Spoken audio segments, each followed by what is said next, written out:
Today, we are pleased to share a video from Nueva Ecija, Philippines, where a farmer shares his impressive experience using biosoils on a rice crop. He observed exceptionally healthy white roots, stronger plant growth, more tillers, and fully filled, heavier grain heads compared to conventional farming methods. The field demonstration highlighted healthier crops, reduced fertilizer dependency, and excellent overall field performance with biosoils. Now, please watch the video. At the end of the video, we are also sharing some pictures from the field demonstration. Magandang umaga po sa ating lahat, lalo na yung mga taga-OPAM, mga boss namin, yung Ma'am B, yung Ma'am Ellen, at sa mga kasamahan ko mga LFTs ng Nueva Ecija at kasama na rin po yung LFT ng Pampanga. Welcome, ma'am. Tsaka yung mga kasamahan po natin mga farmers dito na pagka may ganitong okasyon, mabilis silang ilahin. At si Mau pala, good morning po. Base puro sa na-experience ko po, nung gumamit po ako ng biosoil, una ko pong napansin, yung pong ugat ng ating pala, yun po, talagang madami siya at mapuputi yung mga bagong sulpot. Yun po. Tapos yung po, uhay din po niya, suwi. Yung suwi. Yun. Marami rin. Para naman po sa farmer practice natin. At isa pa nga po, yung uhay din naman po, maganda rin po siya. Tsaka halos puno yung laman. Puno po yung laman niya.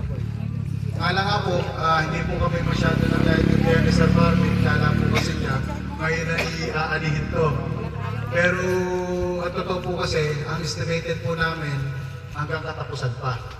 Pero huwag po kayo mag-alala, lalo na yung mga andito, mga katabi ko sa pagsasaka dito, malalaman po nila kung ano po yung naging resulta ng dito. Pipilitin po natin mabukod.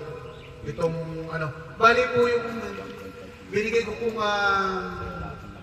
area na dinemo po natin, ginamitan po ng biosoil is 1 hectare. 1 hectare po ito. Ito po lahat ng bunga doon ito.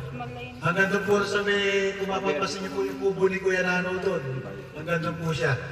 Hanggang dito. Ayan.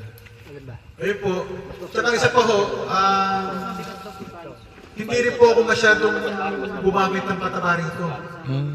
Kung dati po, gumagamit po ako ng halos nasa 8 siya. Ang ginamit ko lang po rito, halos 6 at kalahati na pataba. 6 at kalahati, ma'am.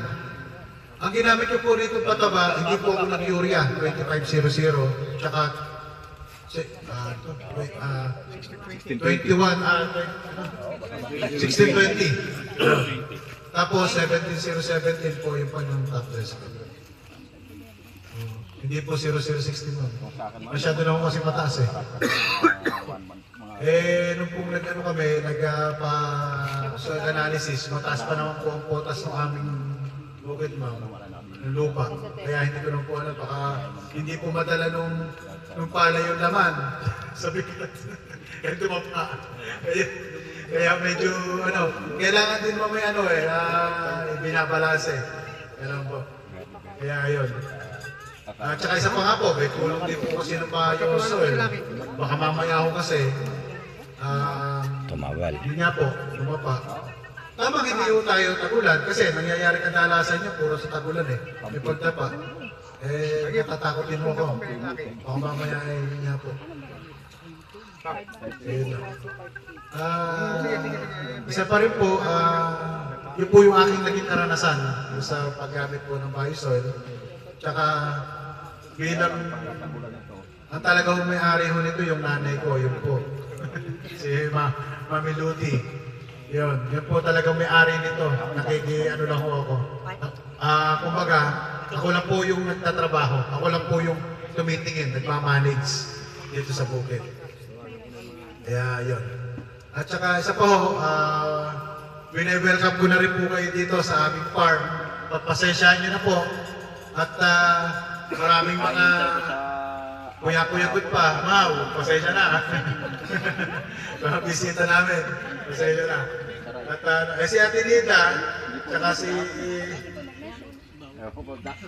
kabisado na yung tutugar ko eh. Kasi madalas kasi pag nagdito kami nagdedemo dalawa,